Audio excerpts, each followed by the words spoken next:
Yan ang source ng corruption. Yan ang naging source ng corruption dahil hindi nyo sinusundan yung sarili nyong budget memorandum.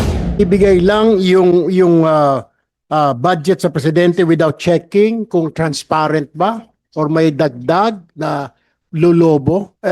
Ganun lang ho ba yun, Mr. Chair? That's my... DBM is accountable to the National Expenditure Program. Yes, nakikita po, we are, but ito lang, no, during this administration, kasi Pero man lang yung red flag, sana napansin nyo, bakit puro 100 million itong pagkarami-rami? There are 6 types of red flags in the budget. I'll show you. Ito yung the worst. It's the same project na sa GAAD 2025, the same project in sa NEP 2026. Ngayon, flood control programs, parang deja vu po ng Port Barrel scam ni Napoles. Sa mga anomalya, mga infrastructure projects, ay bilyon-bilyon na baka umabot pa nga ng trilyon. Of course, you will deny it. You will say no. Bakit nyo naman aaminin? No? But ano sabi na nila, may reason Kaya sila doon. sa binigay sa amin eh. Naulit-ulit Oo, eh. yung parehong pangalan. Hindi lang nila nailagay yung face. Well, palusot na lang yun. Diba? Oh, Palusot opo, na lang yun. opo. Nina, paano nakakapasok ang projects, and let's focus on flood control, from DPWH to NEP? Paano ang process niyan? They submit the proposals online. There's a system that pinapasok po nila yung mga proyekto. Iniisa-isa po nila. Opo. So pinapasok nila and then Alam po nila, sa kanila po galing yung 15,000 project line items. ang DBM will analyze the projects na pinapasok nila, di ba? Wala po kasi, medyo iba po kasi yung nature nung projects ng DPWH eh. As previously mentioned po, wala kaming capability to analyze the 15,000 projects. Otherwise, baka wala pa po kami ngayon NEP. Kung iisa-isahin po namin, we need people on the ground, we need engineers. I think yung 1,200 na staff po namin sa DBM are mostly, kahit isa po yata walang engineer or architect po sa amin. So, But mayroong basic analysis because I saw in your budget. it's the core mandates po. Yun po yung meron. Yung maintenance, sasabihin nila yung level. Because It's also their commitment. Doon sa National Budget Memorandum number 154, I'll flash it on the screen. Slide 46. Part of the 3. 154. Paki-flash na sa screen. Yeah. Na you have this acronym called ASAF, of Yes which po. you analyze the alignment with priorities of the current administration. Dapat shovel-ready siya. Yes po. Implementation readiness. Paul. Agency absorptive capacity. Available fiscal space set by the DBCC and prioritization. So, short for ASAP. In the shovel readiness o shovel ready, meron doon feasibility study, detailed engineering. So, in other words, all of this, kahit na tabletop, dapat meron kayong records nito. O at least may checklist man lang. Tama? Sa other departments, meron po. Pero sa DPWH po, meron po sila, sa kanila po to, hindi po sa But amin. this is your budget memorandum, National Budget Memorandum 154. Yes po. Pero sila, hindi po sila nagsasubmit separately. Bakit hindi sila nagsasubmit? It's in the budget memo. Again, kasi po, may special nature po yung mga projects nila na hanggang baba, nina-identify yung mga projects pataas. So, Yeah, but that special nature, yan ang source ng corruption. Yan ang naging source ng corruption dahil hindi nyo sinusundan yung sarili nyong budget memorandum. Dahil kung may feasibility study, especially detailed engineering design, tama si Senator Erwin, hindi yan magiging round numbers. Because the detailed engineering design will give you exact ang tanong niya, bakit detail and exact cost of the project. Mr. Chair, may I just interject? Kasi parang ibibigay lang yung budget sa presidente without checking kung transparent ba or may dagdag na lulobo. Ganun lang ho ba yun, Mr. Chair? That's my question, na binibigay na lang sa Pangulo without even checking it. Ang kawawa po, ang Pangulo kasi magmumukha pong parang niloloko. Di po ba? And then yung Meron po Pangulo sa tao. Mr. Chair, ang meron po sa DPWH ay yung BP Anong form? BP 202, which they include the project profiles of each and every project na ang But- ano ay nakapasok na po lahat tong mga to doon. But ang punto ko, ito dumadaan sa DBM, you do some tabletop analysis, kahit na hindi nyo titignan yung project, at least may feasibility study, check. May detailed engineering, check. Ba? Doon sa At least meron kayong idea doon sa mga project na pumapasok sa inyo. Kaya I don't buy that idea or I don't buy that answer na nasa DPWH lang at wala kayong Yes kinalaman po. Dahil sa nga po, pagpasok sa NEP. Mr. Chair, dahil nga po iba yung nature nila, dun sa budget proposal po, kasi because yung mapakadami, dun po sa form na sinasagutan nila sa amin, meron po silang checklist na dumaan sa NEDA board, may certification ng DPWH, meron siyang memo, may clearance, may consultation, may list of location, may status, may ayun. Pero Meron pong dumadaan ganon. po sa inyo bago Yes po. pinapasok. Yes Diba? po. Meron So may- in a form of Yeah, checklist. pero may taong tumitingin one by one bago nila pinapasok sa NEP. In a form of checklist. Check ba? Opo. Tama? So, ibig sabihin, may taong nakakaalam ng proyekto one by one. Kahit papano, may idea siya. Not the project list. Not the project list. Just the sub-program. But the project itself, the project description itself, Nakikita ba? Hindi. The list. Hindi po. hindi nakikita niya paano pa, sino nagtatype sa NEP? Sila po. Correct. DPWH So, po. nakikita niya one by Yes, one. nakikita po namin yung sa checklist kung kompleto yung mga requirements. Kasi sa akin pag-analisa, dumadaan to sa DBM, Mm. meron kayong checklist, titignan nyo kung pasado sila, tapos itatype nyo sa NEP, di ba? So makikita nyo one by one yung project sa NEP. Correct?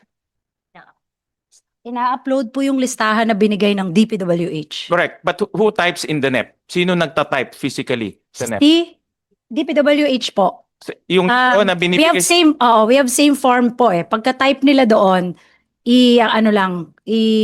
i-mirror, i-upload. Ba't kayo nagsasubmit sa amin? Opo, Correct. nanganep siya. So, ibig sabihin, dapat nakikita nyo rin yung laman sa loob, Yes accurate. po. Correct? Opo, Kasi kayo nakikita po na namin accountable lahat eh. ng listahan. DBM is accountable to the National Expenditure Program. Yes, nakikita po, we are, but the department is also accountable to the projects that they Yes, include in But at least naman, their but proposal. my point here, at least the projects na dumadating sa amin, vetted to and may sense of accuracy. Tama? Ah, Or sa Semblance, yeah. Semblance. ang O, sige, nakikita semblance. po namin is that yung, ito lang no, during this administration, kasi yung before I cannot, hindi ko po yung si Senator Lacson pa po yung nung nasa Congress pa po siya, we were made aware of the double and multiple entries. Yun po, nung go ahead, sir. na-raise po yun ni Senator Lacson, yun po yung nagiging unang parang criteria na sinasabi namin sa DPWH. Make sure na walang multiple or duplication dun sa mga entries nila. Very quickly, Mr. Chairman, with your permission. Wag na yung mga details, ano? Kasi mahirap talaga yon. Pero man lang yung red flag, sana napansin nyo, bakit puro 100 million itong pagkarami-rami? Yun lang, yun siguro ang point ni Chairman Sherwin, ano? Na at least man lang yung red flag nakita nyo kasi napaka-pronounced eh. Hindi bali na yung mga specific details na iisa-isahin nyo pa ba naman yung proyekto na yan. Pero pag nakakita kayo ng 500 items na exact amounts, similar, medyo red flag yon. And Po sila dun sa amount. Ang sagot daw po nila is that lumabas din po to sa hearing ni Senator Marcoleta sa Blue Ribbon. Kasi po, depende po kung sino magpapa-bid ng project. Whether district, whether region, or central office. nasabi nyo kanina yung pagpasok ng project, hindi nyo alam, diretso ang DPWH nagpapasok ng project sa NEP. Oh, there's a file. There's a system. So kahit maglagay sila doon, ABC, papasok sa NEP, tapos di-deliver nyo sa amin? Walang vetting Yung process. duplication po ang navivet namin. But as to the integrity and the amount, and kung present po ba dun sa location na yon, yung road na yon or yung bridge na yon, hindi po namin yun talaga Ganito, makikita. I borrow the term of Senator Lacson, and we found out there are 6 types of red flags in the budget. I'll show you kasi inumpisahan na namin yung ano. Number 1, red flag, walang station number. So you want us to analyze each and every project, pero saan namin hahanapin to?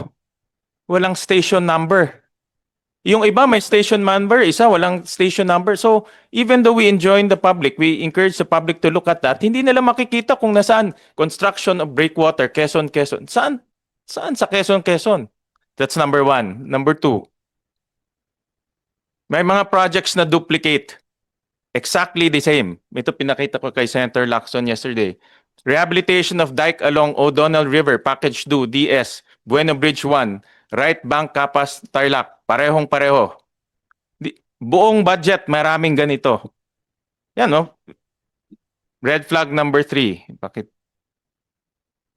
Naka-divide into phases. Parehong-pareho number yung pinakita kanina ni Senator Erwin. The same project description, iba-ibang phase, pare-parehong number, pare-parehong amount. Ang daming ganito sa budget, sa NEP. Next. Tapos may ibang term, may package naman. May phase, may package. Ito, ganun rin. Construction of flood control structure along Agos River, Package 10, Infanta, Quezon. Tapos isa, Package 11, Package 10. Bakit hindi nalang ginawa isang package? Dinivide into different packages. The same river, the same barangay, the same municipality. Red flag next.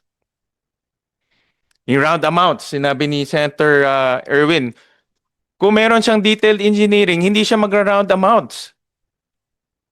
Hindi siya magra-round amounts. Iba lang, parehong barangay, iba lang yung sitio, pero si same amounts. Next. Yeah. Next ito, red flag number 5.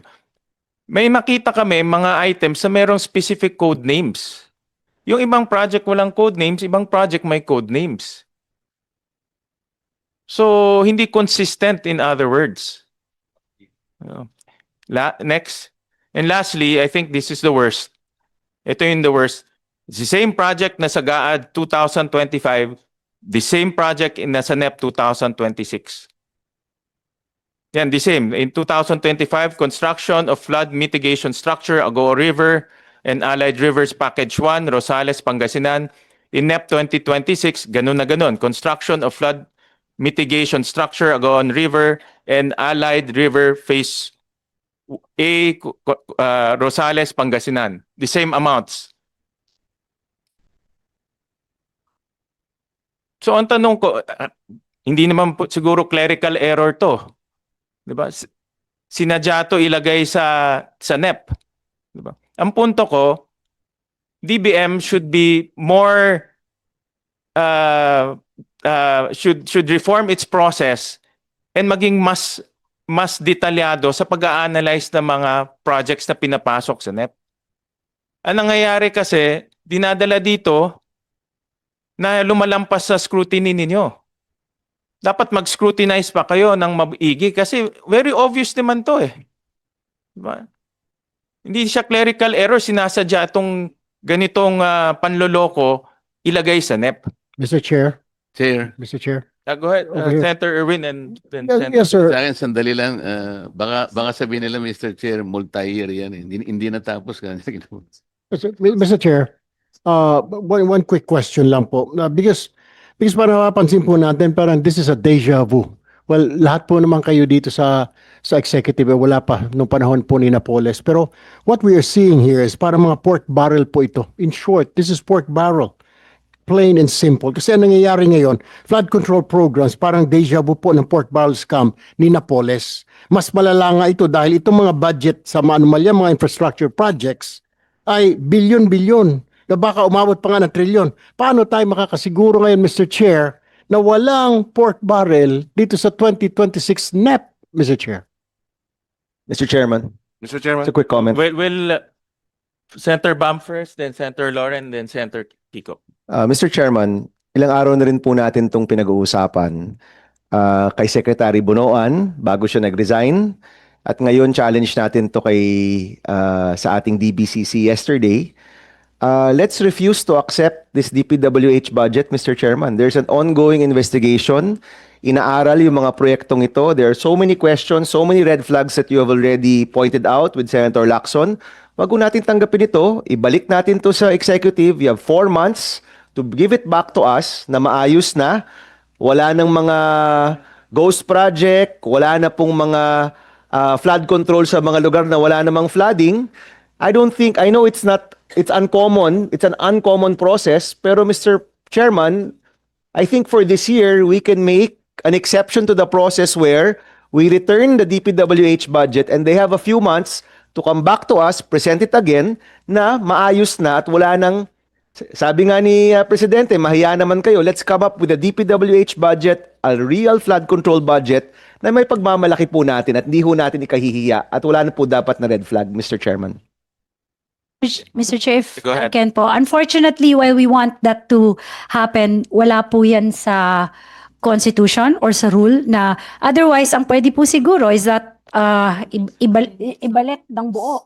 So that's why the budget process is that the executive proposes and then the legislative No. can amend Yes, Mr. and Chairman, proposes of the my budget. suggestion is since we have a new DPWH secretary, there's an ongoing investigation in the House, in the Senate, in the agency, and I heard that there will be another group pa investigating.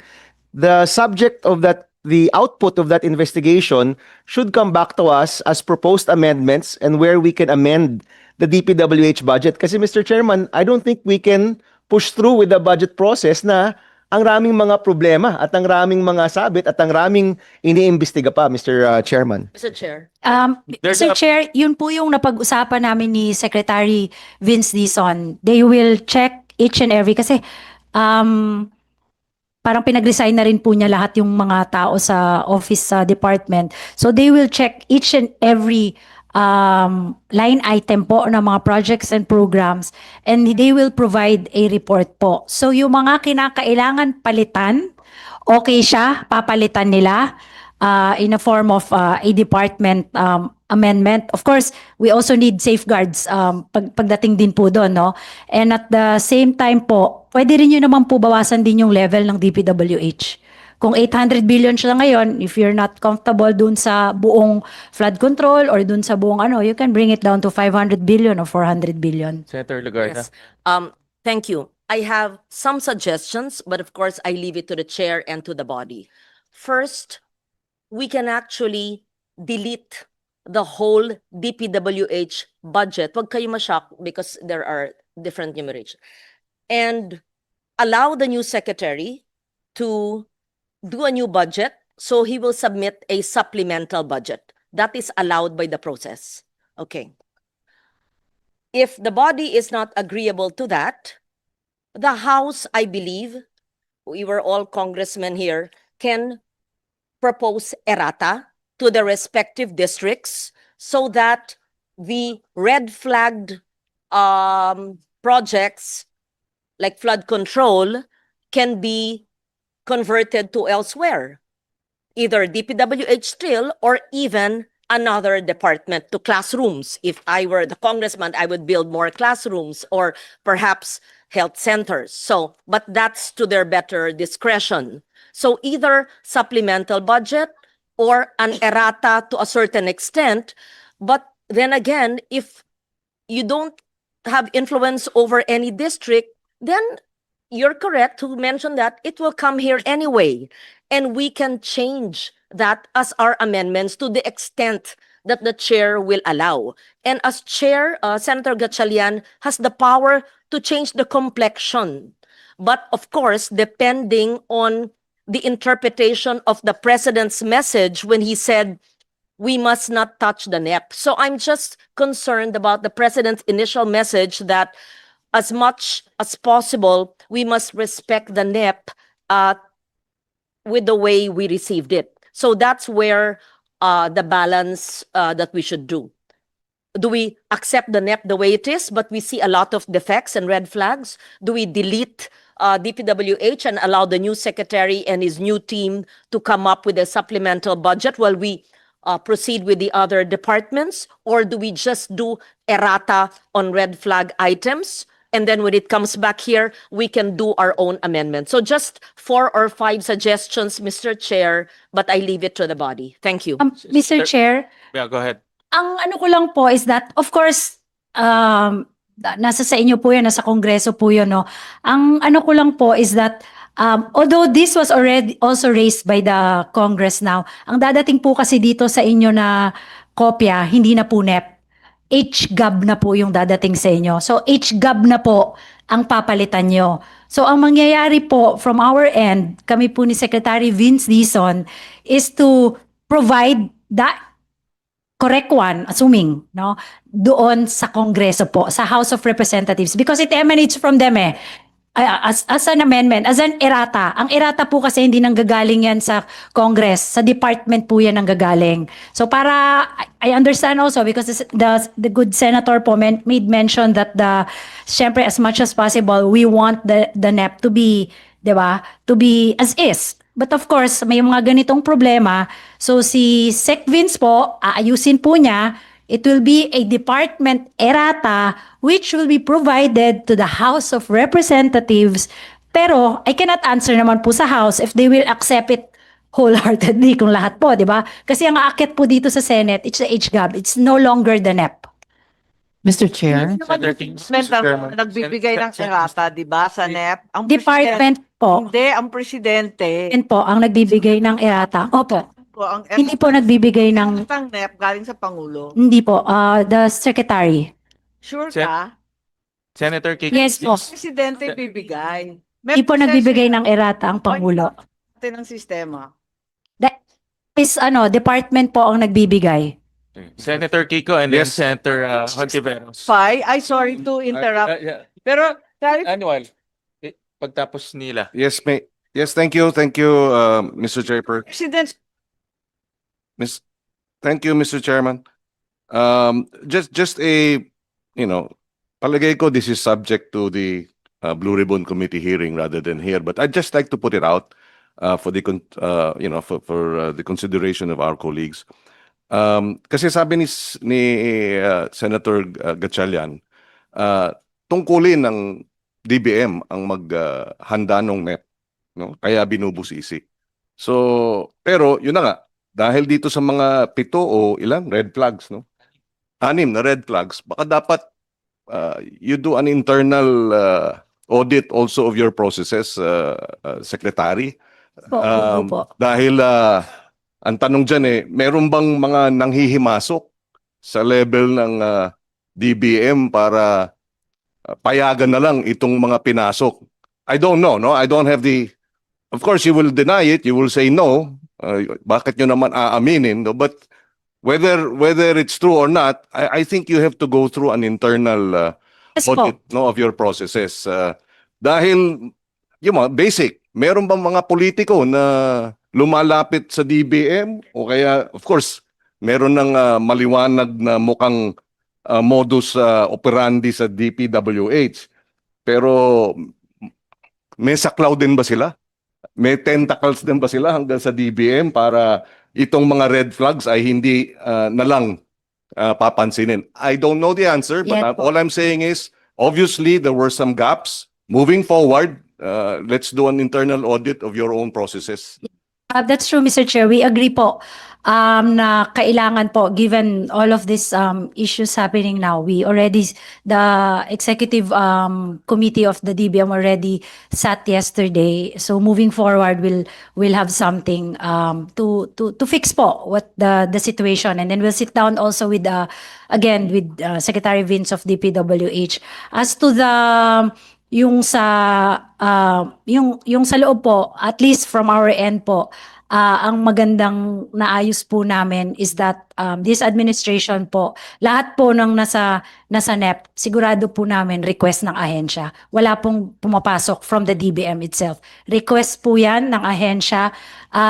That's why we welcome the recommendation of Senator Win na sabi niya if we want transparency sa step 0 pa lang po, pati sa pag-request pa lang. So we are already working on our system. Siguro bago matapos yung itong budget process natin, yung step 0 po nasa website na po ng DBM.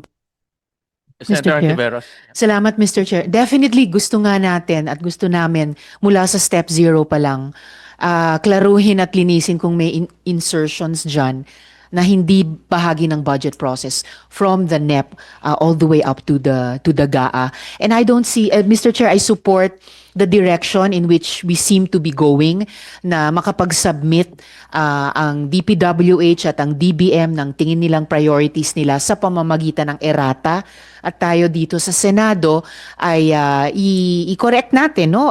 Palitan natin yung items batay dun sa isusumiteng errata. And I don't see any contradiction between that, what we seem to be going in the direction of doing, at yung sinabi kahit ni Presidente sa SONA niya tungkol sa NEP niya at yung GAB ng Kongreso. Because after he spoke about the NEP and the GAB sa SONA niya, sinabi niya yung mahiya naman kayo. So we have our own sense of indignation dito sa Senate sa mukhang pinagagagawa dito, and I support the direction in which we seem to be going to correct yung mga kahihiyan na yon and to prevent them from ever happening again moving forward. Salamat, Mr. Chair.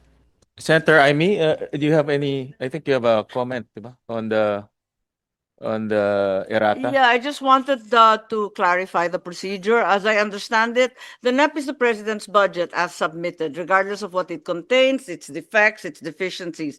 Any change in the NEP will be considered a congressional or legislative initiative. Diba? Yun ang understanding natin.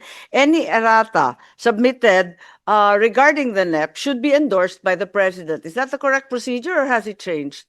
There's no actually standard procedure. Wala rin po nasusulat sa batas about errata. Naging tradisyon na lang po ng mga ahensya as the alter ego of the president to submit errata to the Congress. Sa House of Representative, meaning agency initiative. Bago po sa HGAB. Pero nagiging Sa HGAB po. CI na yun. Magiging CI na yun, magiging congressional initiative. I mean, just logic dictates.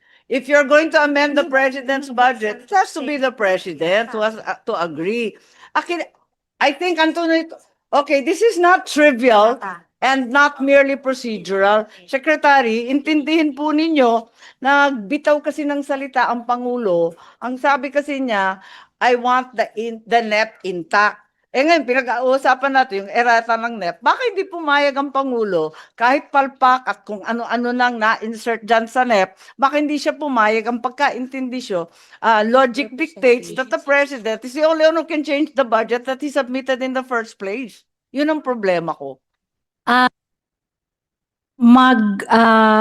I'll make the representation po to the President that since merong mga problema po sa DPWH, pwedeng magbigay ng errata ang DPWH. Hindi lang po sa DPWH, marami pang ahensya na parang We'll have to check po yung sa ibang well, ahensya po. kahapon 'di ba pinag-usapan natin na low-lying fruit yung DOT, pero pag tinignan mo yung DOT at DOTR ng mga budget, hamak na business as usual lamang. Walang bago na talagang tinutumbok ang problema ng That's their request po, Madam transport, Chair. etc. etc. Request po ng ahensya po yun, Madam Chair. Well, just, Pero siguro kailangan ng konting vision and future proofing ng ahensya. yeah, Sorry, just to Chair. continue, just to finish off my 3 minutes, ang suggestion ko lang, Secretary Mina, is to look at your internal processes because the first filter is DBM. Yung mga sinasabit nyo sa amin, ang tingin namin dyan, na-vet mabuti, nalinis na mabuti, lahat ito ay legitimate, lahat to ay accurate, kaya malinis na yung dokumento. Yung mga duplication, common sense lang yan eh. Kung sino man nagta-type nun, nakita niyo ang duplicate yun, dapat magsumbong na siya sa'yo. Diba? Kung nakita mo ang duplicate Sa na yun, duplication po, meron po kami dong system. Pero yung dun sa mga pero nauna, amount and Ano sabi na nila may reason Kaya sila doon? sa binigay sa amin eh. Naulit-ulit Yung eh. Parehong pangalan. Ulit-ulit siya. Sa nila? Ang may sagot po doon sa duplication, although hindi na nila naihabol. Kasi may faces daw po yon, hindi lang nila nailagay yung face. Well, palusot na lang yun. Ba? Oh, Palusot opo, na lang yun. Opo. Ba? Ang punto namin, itong red flags, dapat mawala na ito pagsabit ng NEP sa amin. Kasi these are common sense. Para sa akin, common sense. Kung nahanap nga namin dito, I'm sure kayang-kaya hanapin ng DBM yan. So there's a problem with your process. That's the point I'm trying to make. And I was also informed, Secretary Balisacan, that projects of DPWH from the district below 150 million does not have to pass through the RDC? It's the LGUs through the District Engineering Office of DPWH. So from 150 million projects, diretso na siya sa NEP. 50 million to up to 500, I believe. It's about RDCs na yun, ho, Regional Development Yeah, but may Council. 150 million pababa. Sa LGU na yun. It's from agency to Ah, yeah. the NEP. Yeah, it's the 150, I think that the ceiling for District Yes. Engineering Correct. Office of DPWH. No, because that's actually that jives with the numbers because we saw a lot of numbers in the NEP. They don't go beyond 150.